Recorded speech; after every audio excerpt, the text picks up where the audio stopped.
Hello Laptopedia. Halo. Kembali lagi bersama kita di Laptopedia, tempat beli laptop Anti nyesal. Widih. Jadi video kali ini kita mau bahas mitos-mitos legenda. Kayak Angling Dharma. Enggak deh, kita mau bahas mitos-mitos teknologi. Oke. Kan banyak nih mitos-mitos yang memang beredar gitu masalah teknologi. Yes, betul. Yang kita bahas ini yang dianggap keliru. Ya. Ya, yang jadi keliru tuh nggak sepenuhnya salah, nggak sepenuhnya benar gitu guys. Dan kita juga ini nggak so tahu guys, karena kita browsing dulu. Ya kita browsing dulu karena kita bukan expertnya di bidang itu gitu ya. Yes. Cuman kita pengen sharing aja gitu. Oke, kita langsung ke mitos yang nomor pertama. Itu adalah ini paling sering sih, pasti kalian juga melakukan ini dulu ya. Saya tahu ya ini kebodohan. Mengklik tombol refresh supaya laptopnya geber. Begitu nyala, klik refresh. Aduh, nge-lag nih. Refresh gitu. Jadi kira orang kali ya. Refreshing. Seger refreshing. Ini laptop ya. Ini laptop ya. Jadi kita tanya dulu pendapat masing-masing lah. Dari Reval dulu deh. Dari saya. Apakah Reval juga termasuk orang-orang yang merefresh untuk Betul. Ini muka-muka orang nggak sabar. Ya, jadi ini udah jadi satu kebiasaan ya sebenarnya. Betul. Tapi sebenarnya kalau misalnya dibilang ini akan meningkatkan performa atau tidak, based on pendapat saya secara pribadi ya. Yang baru saja browsing. Enggak.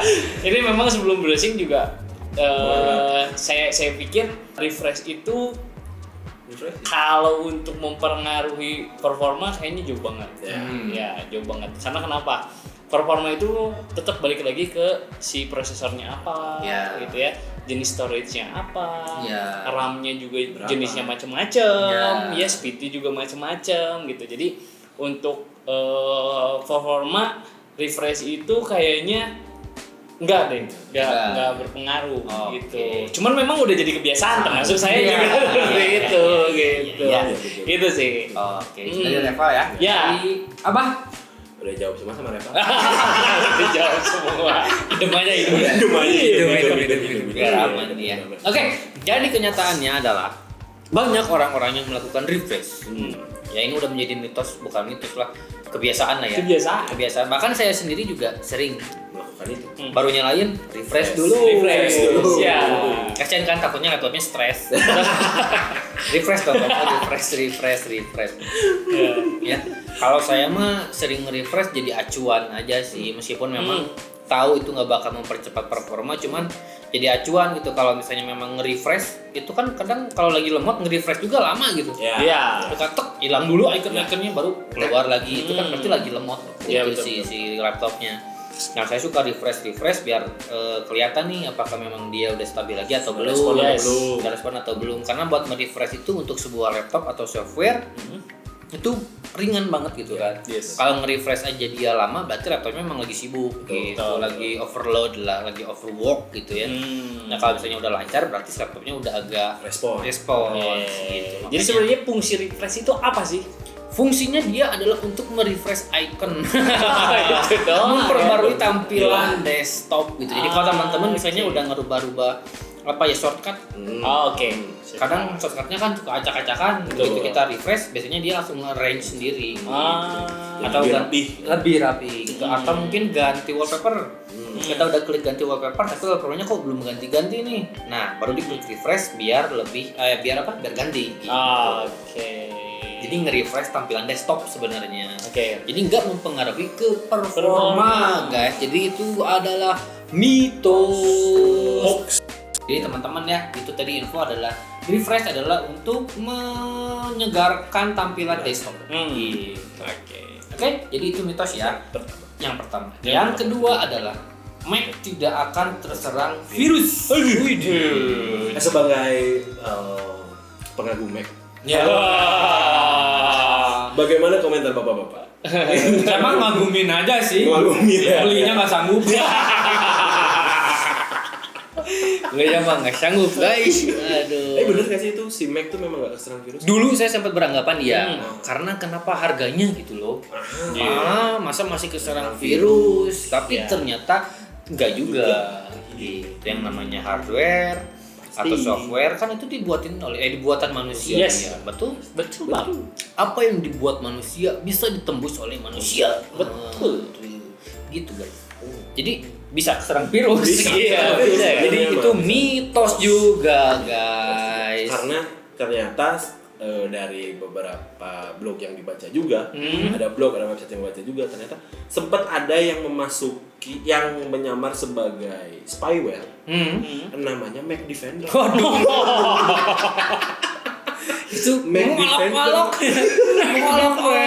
itu. Gue bisa ditembus pakai Defender pas diinstal virus. Nggak, saya jadi curiga ini yang bikin virusnya kayaknya orang Windows. Ada apa? Jadi kayaknya jadi sebuah tantangan. Iya. Ini Mac bisa diserang virus langsung. Kita coba gitu. Mungkin lebih ke daya tahannya lebih bagus. Nah, bisa jadi. Daya tahannya. Ya kayak tubuh lah. Tubuh kita kalau misalnya makin fit, makin makanannya yang bagus-bagus, dijaga pola makan hidup sehat gitu kan. Antibodi kita makin kuat. Betul. Tapi tetap bisa sakit, bisa. Dokter aja. pun bisa sakit. Betul. Iya. Dokter pun amandel. Iya, mandel. Kalau makan banyak Cheetos. Iya. Jadi memang Mac ini lebih kuat ya. Lebih kuat dari serangan virus. Cuman masalah kena atau enggaknya pasti kena aja. Yes. Jadi buat yang Windows juga jangan berkecil hati dong, karena ada Windows Defender dan Windows Defender asli dari Windows. Bukan disusup-susupi. Gitu. Jadi intinya ya itu mah gimana pemakaiannya, kebijakan lebih bijak lagi kita memakai perangkat gitu. Mau itu handphone, pakai Mac, pakai Windows, tetap lebih hati-hati. Betul. Kalau install aplikasi itu jangan asal checklist. Iya. Ini di checklist biar apa? Biar bisa next. Jangan. Dibaca dulu. Soalnya banyak banget program yang berbentuk tadi si Mac Defender itu adalah salah satu dari kita sering checklist aja. Ya. Dia install tanpa kita baca ini apa yang diinstal, di checklist biar bisa next. Ternyata kan Bisa jadi virus atau mungkin malah nambah-nambahin software. nah, Saya sering kejadian waktu dulu. Saya belum suka baca. Sekarang juga belum suka baca. Tapi disuruh baca gitu Akhirnya kan. disuruh baca. Akhirnya disuruh baca. Jadi dulu sering next, agree, tiba-tiba kok ini di laptop jadi banyak software tidak dikenal Ya, gitu. Padahal itu adalah software bawaan dari yang memang tadi program instalasi. Jadi pas instalasi, apakah Anda setuju untuk menginstal ini? Iya. Saya yes aja iya. karena waktu itu nggak baca. Iya. Padahal dia nge-install aplikasi-aplikasi lain, makanya laptopnya jadi lemot. Terlebih pertanyaannya bahasa Inggris. Bahasa Inggris. Iya, jadi di situ padahal artinya boleh saya masukin virus ke laptop kamu? Boleh. Bisa jadi seperti itu. Betul. Kasusnya kayak Facebook kemarin kan. Oh iya. Kan teman-teman juga kalau misalnya mau daftar Facebook nggak mungkin lah bacain terms and condition-nya. Betul. Sampai ke bawah apalagi wah itu bisa sampai berapa ratus lembar Yes. kan. Aku baca. Aku baca. Aku baca yang di garis bawahi. Tentu tahu-tahu ada yang iseng-iseng baca ternyata banyak skandal di sana. Makanya teman-teman guys. kontroversi, sorry. Banyak skandal di-download sama apa? Skandal PNS. Jadi hati-hatilah pokoknya mau itu lagi install atau colok-colok USB, hati-hatilah. Kopi-kopi data. Iya, hati-hati itu. Hati-hati gitu. Jadi nomor 2 mitos gitu. Jadi Mac bakal tetap serang virus meskipun dia akan lebih kuat lah dari serangan-serangan itu ya. Betul. Nomor 3, kita langsung ke mitos nomor 3 ya. Oke. Hasil foto akan kurang jika megapikselnya kecil. Widih. Ini mitos atau enggak nih? Sekarang banyak handphone yang megapikselnya kayak SLR kan? Iya. Tapi hasilnya tidak seperti itu. Jadi kebetulan saya sama Reval dulu adalah trainer di smartphone, Betul. di gadget lah. Kita juga, iya, apalagi trainer suka apa ya, melatih para sales biar bisa menjual dan kita juga mendalami gitu. masalah kamera, Yes. hardware dan lain-lain. Betul. Dan kita langsung aja lah ya. Jadi megapiksel itu tidak mempengaruhi hasil kamera. Betul. Megapiksel lebih ke apa ya? Ke pembesaran. Pembesaran. Gitu. Jadi kalau bikin baliho, ya berarti megapikselnya harus besar, Betul. pikselnya harus besar. Yes. Gitu. Semakin besar megapiksel, semakin besar foto Anda bisa ditarik atau bisa di print. Yes. Gitu. Atau mungkin foto-foto zaman sekarang untuk banner lagi. Iya bisa jadi. Dia selfie kan ada tuh selfie 100 mega gitu. Iya, 100 megapiksel. Dia selfie terus bikin baliho. Bikin baliho guys. Gitu. Berarti tidak menjamin ya? Tidak menjamin, Tidak bukan enggak ya, tapi tidak menjamin. Ada juga yang megapikselnya gede, bagus juga. Ya. Mungkin karena didukung oleh hardware lainnya, kayak sensor, lensa, Yes. merek juga, terus ya banyak lah dan lain-lain. Jadi Ada poin pentingnya itu balik lagi ke hardware. hardware. Jadi kalau lihat kamera jangan hanya dari megapiksel. Yes. Ya, jangan lihat megapiksel, cuman bukan dari itu aja. Gitu. Kalau Coba ukurnya bukan itu doang. bukan megapiksel aja, kalau nyari kamera lihat lensanya apa, sensornya apa, bukan Aperture. lensanya Ya, juga itu aperturnya berapa, itu dilihat juga karena itu mempengaruhi juga hasil kamera teman-teman. Yes. Ini dah contoh-contoh apa ya yang memang bisa kita pahami Ya. gampang gitu Ya. adalah iPhone versus Android. Yes. Apple versus Android. Jadi Apple itu rata-rata kameranya nggak nyampe 20 Nggak megapiksel. nyampe. Sampai yang sekarang pun mereka tetap mempertahankan 12. di bawah 12 ya. Masih 12 atau di bawah 12. Tapi begitu dibandingkan dengan Android yang nyampe 60 megapiksel, tapi ternyata hasilnya malah tetap lebih bagus iPhone. Ya atau ya mungkin itu karena dari softwarenya, Ya. dari lensanya dan Banyak, lain-lain. Bang. Cuman kalau misalnya memang mungkin kalau yang 60 megapiksel itu begitu di print dia bisa bikin baliho Ya. atau bikin apa itu baru gitu. Jadi megapiksel lebih ke pembesaran biar nggak pecah. Iya. Itulah kenapa handphone yang megapikselnya besar, kalau misalnya dia edukasi, tuh ini lihat kalau di zoom tetap jelas. Iya. Karena memang itu fungsinya sebenarnya. Megapiksel tuh untuk itu. Iya. Tapi kan warna, Iya. kecerahan, Iya. cahaya itu beda, Beda. guys. Ya, karena hasil foto kan nggak dilihat dari situ doang. Betul. Iya. Gitu. Apalagi upload di Instagram. Dikompres. Dikompres. Sudah ada filter. Iya. Yang lebih jahat lagi update di WA. Itu dikompresnya parah. Parah itu. Iya. Jadi tidak mempengaruhi. Jadi itu mitos ya. Mitos, ya. Teman-teman, jadi kalau teman-teman mau beli kamera atau beli handphone, mau lihat kameranya, pengen kamera yang bagus, jangan lihat hanya dari megapiksel, tapi lihat dari hardware lainnya juga, software-softwarenya juga. Gitu. Kita langsung ke mitos berikutnya. Itu adalah gadget harus dicas pada saat keadaan habis. Nah, Gitu. Jadi pernah nggak dimarahin? Itu lu belum habis kok udah dicas gitu. Nah, Suka ada kan itu gitu ya. betul. Kalau nggak orang tua kan 50% dicas, 50% dicas, nanti rusak gitu. Apakah itu betul atau tidak? Bisa fake. Kita lihat. Coba kita lihat karena kita nggak tahu. Kita mau searching. Kita mau searching sebentar. Nah, Jangan mengisi daya baterai kecuali hampir habis. jadi bukan pas habis ya, tapi hampir habis. Hampir habis. Yes. Gitu. Ini salah satu mitos teknologi yang cukup terkenal. Kamu pasti pernah mendengar bla bla bla gadget pasti yang rusak jika mengisi daya sebelum habis. Fakta ini berlaku bagi baterai dari nikel kadmium, tetapi tidak untuk baterai lithium ion. Oh, yang sering saya lihat. Ya. Di baterai handphone karena udah li-ion. Li-ion, iya. Lipolymer. Itu bukan macan guys, bukan tiger. Li-ion. Lion. Kalau tiger itu lion. Kalau Lion King itu raja singa. Ya emang iya Simba. Lion King itu raja Simba kan mau. Dia kuat. Iya. Tahu? Yang sudah digunakan massal sekarang. Oh, jadi memang sudah pasaran sekarang. Jadi kalau baterainya zaman dulu, iya. Ya, betul. Tuh, sebenarnya bagus untuk menjaga agar bateraimu tidak habis hingga 0%. Bahkan disarankan untuk menjaga isi bateraimu paling tidak 40 sampai 80%. Nah, ini dikutip Betul. dari greens.com. Betul. Guys. Jadi teman-teman jangan sampai ngecas sampai 3% gitu ya. Itu enggak baik gitu. Nggak bagus. Tapi yang disarankan adalah dari 40 sampai 80%. Yes. Gitu, guys. Jadi nomor 4 itu Mitos. mitos. Nah, ada nih ini kelawannya ini. Kelawannya ini adalah overcharge. Oke. Jangan cas HP seharian. Seharian. Nah, Itu mau ngegendong kemana?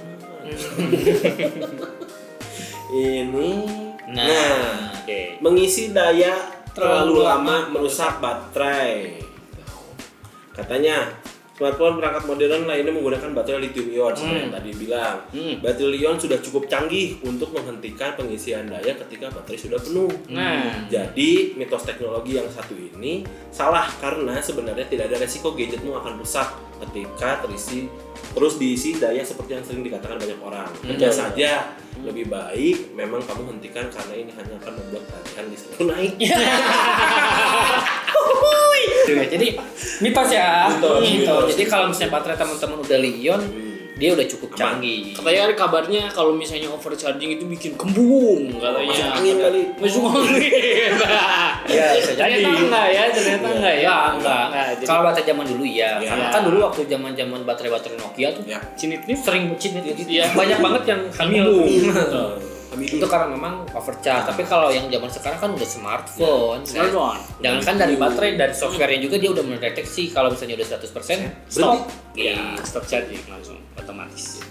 Jadi nggak bakal mempengaruhi. Tapi ya ada baiknya jangan terlalu lama juga. Karena kita nggak tahu arus listrik kita lancar terus atau enggak. Itu yang bahaya mungkin ya.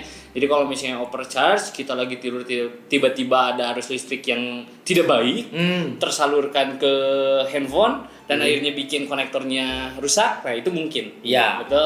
Tapi bukan karena baterainya yang overcharging gitu ya. Yang dikhawatirkan adalah kalau misalnya ada arus listrik yang tidak baik gitu. Iya, betul. Jadi kalau ada arus listrik tidak baik, langsung lapor polisi. Iya. Itu harus sehatin lah. Iya. Harus baik. Kalau nggak jangan diterima kerja. Iya. Karena kalau kerja harus ada surat keterangan. Baik dong. Atau ajak Pak Ustadz. Iya. Diceramain jadi. Kalau tidak baik, papa tahan guys. Iya. Omat-omatin. Iya. Itu teh shape. Hidup perih. Iya. Aduh. Susah jangan dibawa susah. Tolong.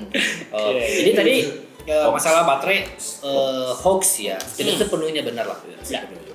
Oke. Selanjutnya adalah data di hard disk akan terhapus jika terkena magnet. Nah ini nih saya belum tahu nih. Ya jadi kalau misalnya kamu lagi nyongol laptop, jangan dekat kulkas.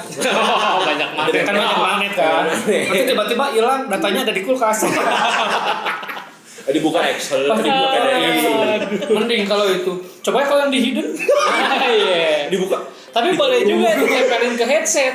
Jadi kalau misalnya mau buka data lewat telinga. Oh ini datanya. Ya oke nggak apa-apa. Baru diomongin aliran listrik ya. Tidak stabil. Ada yang tidak stabil di sebelah sana. Nggak tahu listriknya, nggak tahu ada yang ganggu.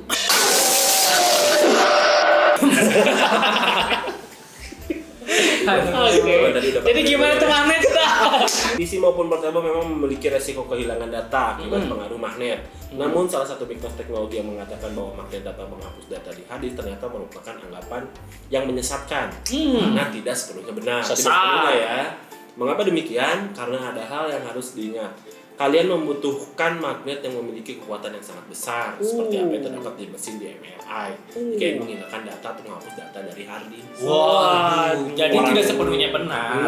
Magnet bisa Bisa. menghilangkan data di hard disk, tapi magnetnya harus yang berkekuatan besar. Seperti yang terdapat di mesin MRI. Gitu. Kadang orang mana yang kerja sambil bawa mesin MRI? Atau ngerjainnya di mesin MRI? Nggak mungkin. Jadi pas ngetik langsung hilang datanya. Enggak mungkin. Kecuali kalau teman-teman dokter. Tapi ngapain juga bawa laptop. Kan di MRI udah ada monitornya sendiri. Ada mesinnya sendiri. Aduh, gimana? Jangan. Tapi ada aja mungkin yang iseng. Ada aja lagi ngerjain data, temennya dibawa laptopnya masukin ke mesin MRI. Coba ini di scan lu ada apa? Baik kelihatan virusnya. Jangan. Ada aja. Nggak ada. Gada-gada aja. Enggak. Jadi tidak sepenuhnya benar. Yes. Ya. Kalau mau dihilangin datanya, cabut aja hard disknya. Ya nggak apa-apa, delete aja udah. Iya, udah data ngebanting hilang semua datanya. Tapi yang pugu-pugu yang pasti mah kalau hard disk ya, kalau hard disk jangan dikoclak-koclak. Nah, jangan digini-gini. Ini jalan nggak? Jangan kayak ngecek rokok gitu digini. Biar gambos. Iya. Dan mungkin digendong juga hati-hati, jangan sampai kena benturan-benturan. Karena kalau kena shock atau kena getaran tuh si hard disk masih agak rentan. Betul. Gitu. Apakah nanti jadi bad sector atau seperti apa? Ya hati-hati. Ya, jadi kita langsung ke mitos selanjutnya aja ya. Mitos yang selanjutnya adalah video games dapat membuat anak nakal. Waduh. Berdosa sekali video game kesannya. Aduh. Bukan itu sih sebenarnya. Iya, jadi sebenarnya sih bukan video gamenya yang salah, tapi komunitinya atau orang-orang di dalamnya. Nggak semuanya salah, cuman ada beberapa orang juga, kalau saya pribadi ya pengalaman suka banyak yang toksik juga. Gitu. Kalau buat kita mah gitu ya, yang udah memang berumur gitu. Jadi main games dikata-katain, nah ya udahlah gitu kan. Bukan apa ya, bukan kerjaan kita juga gitu. Kita cuma pengen have fun, pengen refreshing. Ya udah gitu. Tapi banyak juga anak-anak yang menganggapnya itu adalah cacian, makian. Malah mentalnya yang kena gitu kan, malah jadi dibawa ke rumah gitu kan, jadi marah-marah gitu, padahal kalahnya di game gitu. Tapi rudatnya ke rumah gitu. Malah jadi berkata kasar kepada orang tua gitu kan. Itu yang memang menjadi orang-orang nakal, anak-anak nakal. Kurangnya juga monitoring kan dari orang tua gitu. Jadi itu yang paling penting sih. Karena di game juga kan kita lihat juga kan di situ ada tulisnya BO. BO, iya. Apa tuh? Jangan panik. Aduh. Enggak. Bimbingan orang tua. Gimananya apa tuh? Itu. Karena memang kita mikirnya ke sana ya. Iya. Bimbingan orang tua. Jadi memang ada beberapa video game yang segmented dan itu memang harus didampingi sama orang tua. Betul. Dan gak semua video games kok yang bikin orang-orang ngamuk gitu kan, nakal-nakal. Banyak sekarang kayak TTS kan. Itu bikin orang stres itu. Terus ada games malah yang mengedukasi sekarang banyak juga. Jadi jangan nyalain video games. Betul. Tapi memang kita sebagai penggunanya yang harus membuat community di video game lebih baik gitu guys. Jadi lebih bijak. Jadi lebih bijak gitu. Ada orang yang kalah atau belajar lagi ya gitu kan. Itu lebih enak daripada wah cupu lo gitu. Iya benar. Sakit hati Korban dari. Gua tuh kerja ya. Berjam-jam pulang ke rumah pengen main games tuh, pengen have fun, pengen refreshing, malah dikata-katain, dibacotin. Woi, curhat. Kalau dengar dari suaranya paling anak umur 7 tahun. Iya benar. Lu 20 tahun lagi